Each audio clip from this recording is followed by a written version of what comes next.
Unlocking the mystery of dive tables in English. Hello, dear viewers. Today, we're embarking on a linguistic deep dive into the world of English phrases. Specifically, we'll unravel the meaning behind the term dive table. Whether you're a seasoned English speaker or just starting out, understanding these nuances can be both fascinating and useful. So, let's get ready to submerge into the depths of the English language. The term dive table may initially invoke images of plunging into the ocean or maybe a peculiar type of furniture. However, in English, this phrase has a specific and practical application.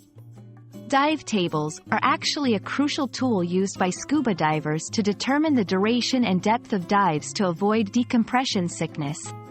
They are charts that guide divers on how to ascend safely without experiencing the bends. So, where does this term come from? Dive tables were developed from research and experiments on decompression which date back to the early 20th century. They've since become a staple in diving courses and safety practices. The phrase, dive table, isn't commonly used outside of this context, making it a great example of specialized language within a particular field. Could dive table have metaphorical meanings? In English, we often take terms from one domain and apply them to another. While dive table is not typically used metaphorically, the creativity of the language means it's not out of the realm of possibility. For example, someone might say, "Let's use a dive table approach," suggesting a careful and planned strategy, akin to planning a dive.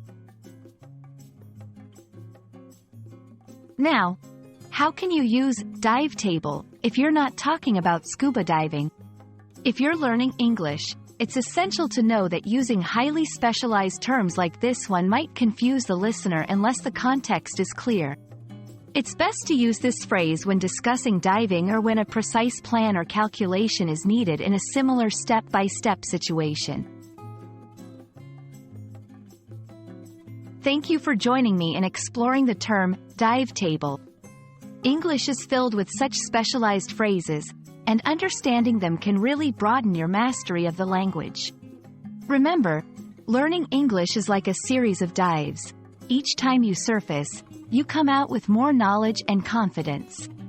Until our next linguistic adventure, keep practicing and stay curious.